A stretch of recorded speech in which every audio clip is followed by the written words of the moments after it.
आज प्रस्तुत है मूंग दाल खिचड़ी। वैसे तो खिचड़ी एक पौष्टिक आहार है ही, पर यदि बनाते समय थोड़ा ध्यान रखा जाए तो यह इतनी स्वादिष्ट बनती है जो किसी भी फास्ट फूड और 2 मिनट में बनने वाले आहारों को पीछे छोड़ सकती है। विद्यार्थियों और नवयुवकों के लिए तो जैसे यह एक वरदान है, पर इसके महत्व को समझने के लिए कम से कम इसे एक बार अवश्य बनाएं। अमूमन खिचड़ी की विधियों में चावल दाल की मात्रा का 2 गुना लिया जाता है, पर हम इस विधि में ठीक इसके विपरीत यानी 2 भाग दाल और 1 भाग चावल का प्रयोग करेंगे। यह मेरा व्यक्तिगत अनुभव है कि इस विधि से खिचड़ी अधिक स्वादिष्ट बनती है। तो चलिए बनाते हैं मूंग दाल खिचड़ी इस विधि से। आपसे निवेदन है कि इस चैनल को सब्सक्राइब करें और घंटी के चिन्ह को स्पर्श करें ताकि नए व्यंजनों के प्रसारण की जानकारी आप तक अविलंब पहुंचती रहे।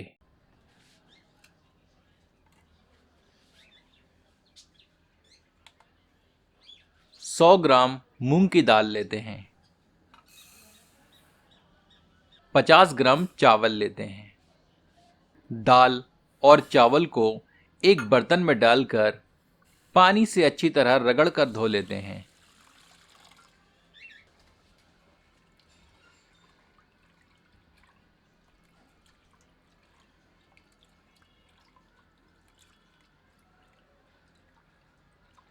इस प्रकार 2 बार इसे पानी से धोएं। तत्पश्चात पानी निकाल दें। धुले हुए दाल और चावल को एक प्रेशर कुकर में रखते हैं। अब इसमें 600 मिलीलीटर के लगभग पानी डालते हैं। यदि चाय के कप से मापें तो हमें 3.5 कप पानी का प्रयोग करना होगा।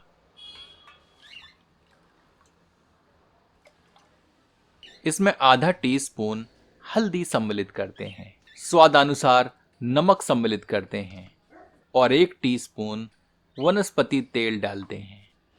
सबको मिलाकर प्रेशर कुकर का ढक्कन बंद करके इसे 1 सीटी तीव्र आंच पर और 4 सीटियां धीमी आंच पर देकर पका लेते हैं। इसी बीच खिचड़ी के तड़के की तैयारी कर लेते हैं। एक मध्यम आकार की प्याज को बारीक काट लेते हैं।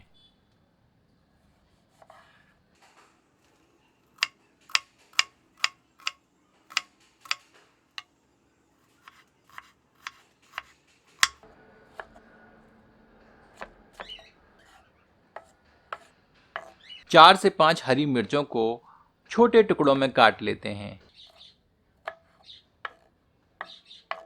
4 से 5 बड़े आकार की लहसुन की कलियों को बारीक काट लेते हैं। लहसुन के आकार से मेरा तात्पर्य इसकी मात्रा से है। 2 मध्यम आकार के टमाटरों को बारीक काट लेते हैं।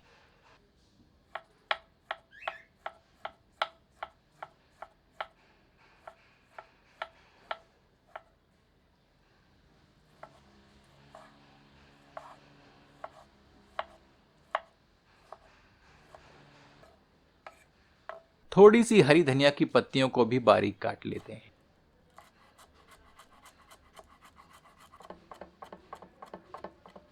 खिचड़ी पक चुकी है। प्रेशर कुकर को भाप मुक्त कर देते हैं।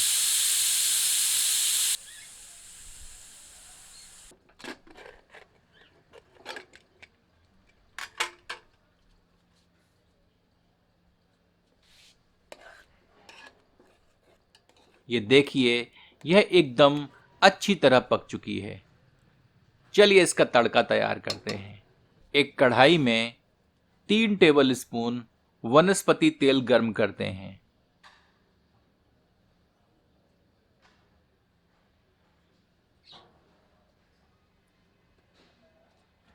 गर्म तेल में 1 से 2 सूखी साबुत लाल मिर्च सम्मिलित कर इसे कुछ क्षण भूनते हैं। अब लहसुन सम्मिलित करते हैं।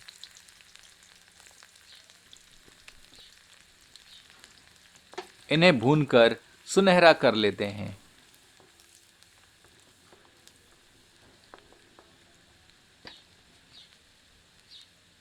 तत्पश्चात प्याज सम्मिलित करते हैं।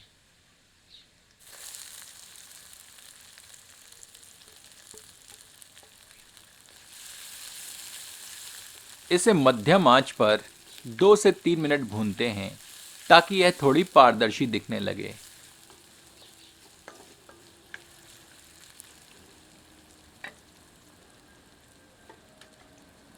तदोपरांत हरी मिर्च सम्मिलित करते हैं। इसे प्याज के साथ मिलाते हैं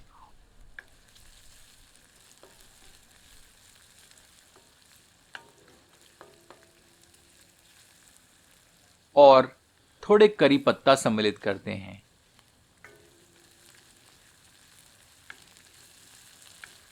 सामग्री को अब 1 से 2 मिनट मध्यम आंच पर भूनते हैं।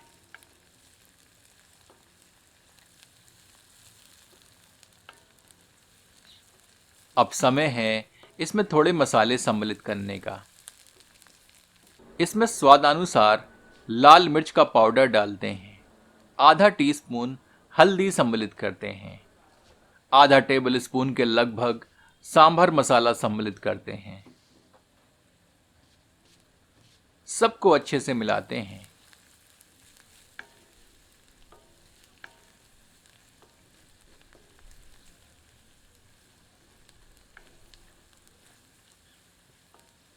कुछ क्षण भूनने के उपरांत 1 टीस्पून अदरक लहसुन का मिश्रण सम्मिलित करते हैं। मिलाकर थोड़ा भूनते हैं।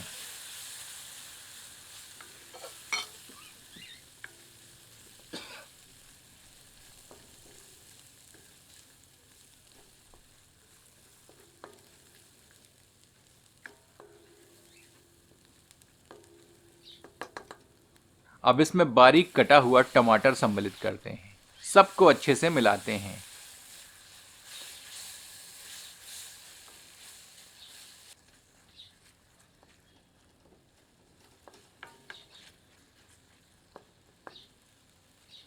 एक चुटकी नमक छिड़कते हैं ताकि टमाटर अच्छी तरह गल जाएं। पर ध्यान रखें कि खिचड़ी पकाते समय हमने नमक डाला था, तो यह जो 1 चुटकी नमक है उस खिचड़ी वाले स्वादानुसार नमक से घटा दें ताकि खिचड़ी में नमक ज़्यादा ना हो जाए।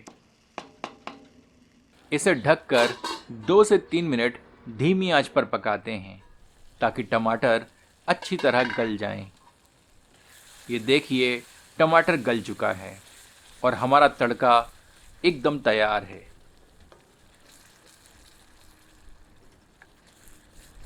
तड़के में खिचड़ी सम्मिलित करते हैं।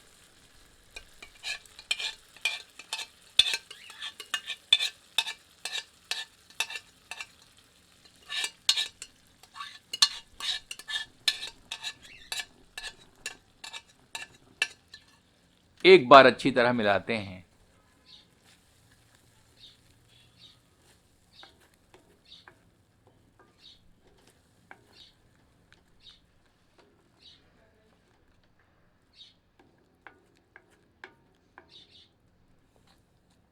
आंच तीव्र कर इसे 1 मिनट तेज आंच पर पकाते हैं। तत्पश्चात गैस बर्नर बंद कर देते हैं। इसमें बारीक कटी हुई हरी धनिया की पत्तियां सम्मिलित करते हैं। इन्हें खिचड़ी में मिला देते हैं।